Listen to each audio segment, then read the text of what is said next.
Action checks. Okay. It's Tuesday. It's episode 9 day. Today is probably one of the hardest from the perspective of this one might reveal some things, but that's okay. That aren't about me. But today is called How to Blow the Pilot Light Out on Gaslighting and Narcissism. Do you see my eyes?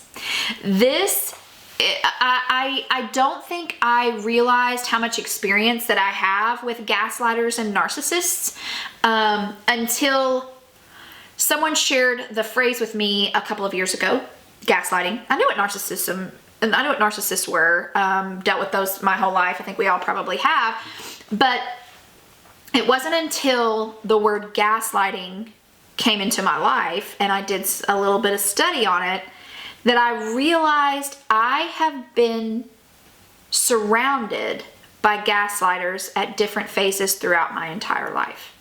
So when I talked about my trauma situation, that was a gaslighting situation leading into it. Otherwise, I don't think I think I would have seen my trauma, childhood trauma, in a different light if I wasn't under the influence of gaslighting. Been a couple of relationships in my life, my longest relationship in my life. So, and I as I started to prepare for this lesson or this episode, I realized just how many gaslighters I have allowed through my gate, but now now that I see and I can know it all for what it is, that pilot light will be blown out. There will be no cooking on this range because I can see it coming from a mile away now. I've got enough life in it to be able to see it. So let's talk about the definitions of those two things, because some of us on here may not know what gaslighting is. I'm pretty sure we all know what narcissism is, but I'm still going to talk about it. So let me find the right page. That would help. So narcissist. The definition of a narcissist is a person who has an inflated sense of self-importance. We could probably start naming them all off right now as we've all come in contact with those people. Okay, great, fine. But gaslighting takes narcissism to a whole nother level. Gaslighting is a form of psychological manipulation in which a person covertly sows seeds of doubt in a target, making them question their own memory, perception, or judgment. Whoa, like that's a whole different level. So when we talk about a narcissist, that's on them. Like, I don't have to enter into the chaos of a narcissist if I don't want to, because I can generally see that for what it is. They're proud of themselves. Everything's about them. The whole world centers around them. Let's rewind to How Not to Raise Jerks. Maybe we should have stopped that a long time ago, but that's on them. But when we cross over into gaslighting, it's now being inflicted on us. Someone is inserting their narcissistic psychological junk onto us for whatever reason. So, and when I was looking that up, it says narcissism is not necessarily curable. It's not something you can just be like, stop being that way. Like, a lot of times it's been so ingrained in them environmentally that it's just who they are. Like, a lot of times narcissists and gaslighters, they truly, absolutely believe what they're saying and doing. Like, it's so second nature to them that they don't see anything wrong with it. And so that's what I've come up against in so many areas of my life. So, personally, I talked about, I know there's been relationships that I've been in personally where that has come to light. I worked for a man for 2 years, my last 2 years in my career at Blue, who full on, wholeheartedly narcissistic gaslighter. He was also a sociopath, but that's a whole another ball of wax to unwind. So, but there's just been all these different aspects of my life that I'm realizing I've been involved with a gaslighter. Now, I have to be very careful because I was brought up in a world of how to manipulate. I have to be very careful not to let that flow back out and not try to manipulate. I've caught myself in times, I'm like, oh my goodness, I'm trying to manipulate my children. I've got to stop, and I will come face to face with them and apologize to them. But when you've been raised and you've grown up in a world of manipulation and gaslighting, like you learn those tricks. What I am trying to do is help us find ways to, when we realize that's what we're in a situation of, how to recognize it. Because rather than using it and doing it ourselves, break that cycle, flip that script, recognize it for what it is, and put that boundary up where it needs to be in those type of relationships. And so, how do I know? So I was thinking through, okay, so what are some ways that I know I'm dealing with a gaslighter narcissist? And so I, again, like I've done with all these, I just jot all the things down and then kind of roll them up into some key areas. So one way that I know. So this person is targeting all of my flaws and weaknesses. So if I begin, now I have them, I know it's shocking, isn't it? But I have plenty of flaws and weaknesses, and I know what they are. And so do those that are close to me, and they help work to fill in those gaps where my flaws and weaknesses come into play. But when I have someone in my life who is constantly pointing them out and driving them home, that's probably a number one sign. Number two is I'm constantly having to walk on eggshells around you. If I'm constantly on eggshells, I can remember a time in our life where I would just hear the garage come up and I'm like, okay, here we go. Like, no, that is not how anyone should be having to live their life. So if I'm having to constantly kind of walk on eggshells, be careful not to rock the boat, coupled with that thing that they keep coming at me about my flaws and weaknesses, I'm starting to see a pattern here. One thing is the actual opposite of that first one is that they have no flaws and weaknesses. So anytime I would sit down with someone in this situation, or we're having this conversation, and I'm like, do you realize? They're like, no, I don't. Prove it. I don't do that. I need you to show me. I need you to tell me all the times that I did that.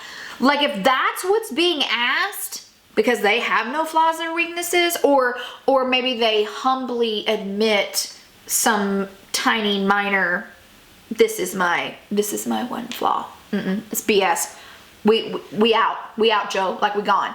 Because the fact that I have all the flaws and weaknesses and you have none. First of all, that is not true at all. There was only one that has ever come with zero flaws and weaknesses, and he died to save my soul. It ain't you. So another one is I find myself, and I have found myself in this in a lot of those cycles, is I find myself excusing their behavior. Okay, so if all of these things are coming at me, but they do something sideways, whether it's to someone else or to myself, I come up with a reason why to excuse that away. That's probably another red flag with what we're dealing with. And then feeling stuck, like feeling like there's no way to get out of this cycle of junk that's going on, that's making me feel like I don't know what's going on. Like, why do I feel like this? That's probably another telltale sign. Now, I'm not saying that these signs 100,000% mean that's what you're dealing with. With one piece, but if you have all of them starting to come, 2, 3, 4, and it all is starting to come together, we're probably dealing with a gaslighting narcissist. And so how do we flip that script? How do we recognize it and do something about it? Okay, so how do we handle that? All right, so in order to flip that script, I have got to realize what's going on, and I have to acknowledge it. So, and I think those are two very separate types of components, because I can realize what's going on all day long, but if I'm not willing to acknowledge it, we're just gonna stay here in this cycle of junk and cycle of crazy. So, I've got to realize it, I've got to recognize it, which we just talked through. These are some ways to maybe recognize what's going on, but now I got to acknowledge what's up. Acknowledge what's up, and begin to work those steps that are going to help me to change what I'm dealing with. And so how do I acknowledge it? All right. Some of the things that I did were, number one, I started to pay attention. When I began to realize this might be what it was, I'm like, I'm going to start watching for more of that now. Now, listen, I'm not trying to make us all be shady and questioning every single thing in every relationship we're in. That is not the intention of this at all. We're specifically talking about those telltale signs. We're pretty sure we're dealing with a gaslighting narcissist. So I'm going to start paying attention. Okay, that is what's going on. I have not lost my mind. This is what I'm seeing. I'm seeing 2, 3, 4, 5, all of these signs. You can actually go out and look, what are the signs you're in a relationship with a gaslighter? There's more than just those ones but they all kind of rolled up into some components that I was able to acknowledge. So if I start seeing those, I'm going to start paying more attention. That's our first step to kind of acknowledging what's going on. Number 2, this was a good one. I began to create a truth for myself. Okay, so I found something that I knew was true about Billy. All right, and then as part of that paying attention, I waited for something to come up against that truth about myself that I knew no one could take away. Okay, and that was a way for me to acknowledge, wait a minute, you know what? That is not true. You're coming at me with this, but that is not true. I know this is true. So that as the definition talked about it's a psychological way to convince you that your reality is not true. Okay? If I have something that I know is 100,000% true and this flies in the face of it, it's a way for me to start calling that out. So that leads me into keeping things simple. Like I tried to, there were moments in probably my biggest life of living with gaslighting. I would try to make things more complicated than what they were. And then when I started kind of paying attention and started getting that truth for myself and started going, wait just a second, I shored everything down to just some keeping it simple type concepts that I knew would call out what was going on, because that was the biggest thing, was I began to call it out as BS.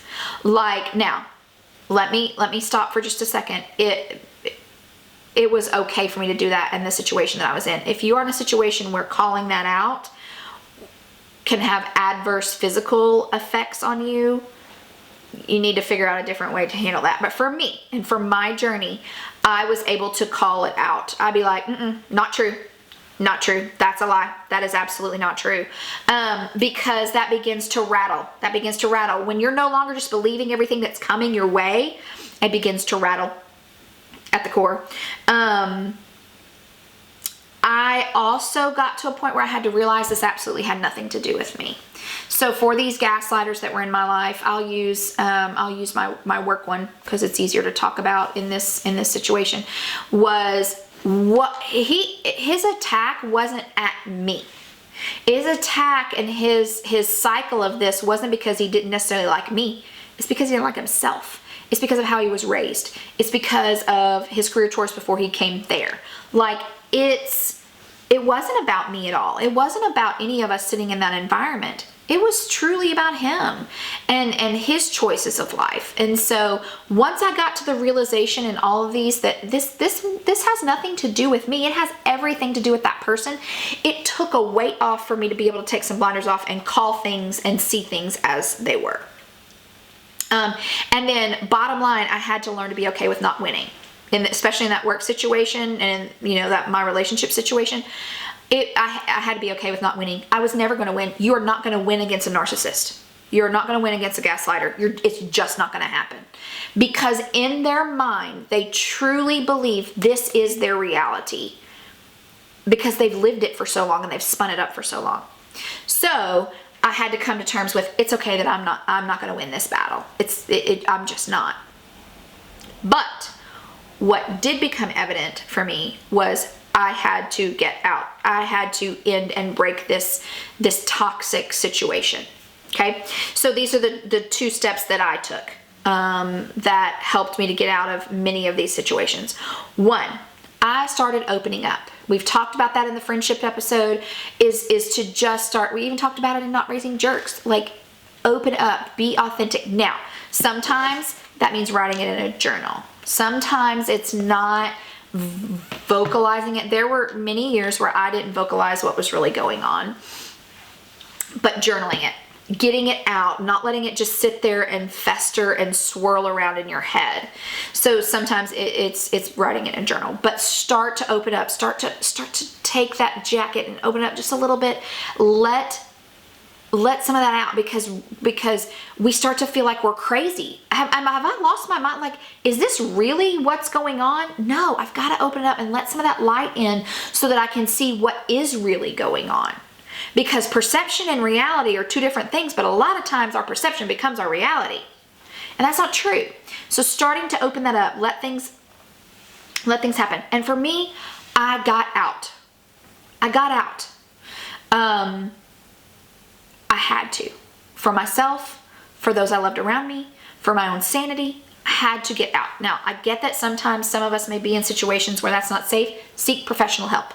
Seek the professional help that you need to help you be able to navigate that and get out safely. But that's what I had to do. Gaslighting and narcissism, like that, I titled this, Blow the Pilot Light Out on Gaslighting. You're not going to change that person. And that is sometimes the hardest concept for us to get, is we're not going to be able to change the person that's coming at us with that. We can only change our response and how we're choosing to live outside of that. And that's exactly what I did. And that's how I did it.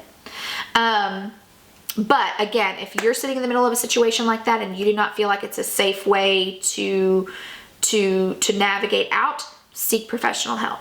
Otherwise, I hope, even just maybe the signs of, if anyone on here is sitting in this situation where you feel like you're just swirling, something's just swirling, my heat just kicked on, sorry, then maybe you can start paying attention.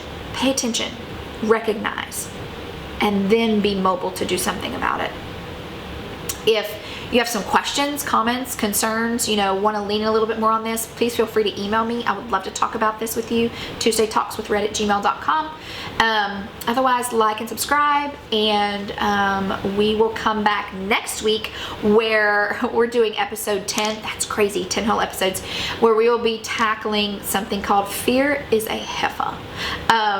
And we'll dive into just what fear has looked like for me and what it kind of has morphed into over the years for me, and how I've worked through navigating that in the healthiest way possible for myself and for my family. So hope you guys have a good week, and I will see you next Tuesday.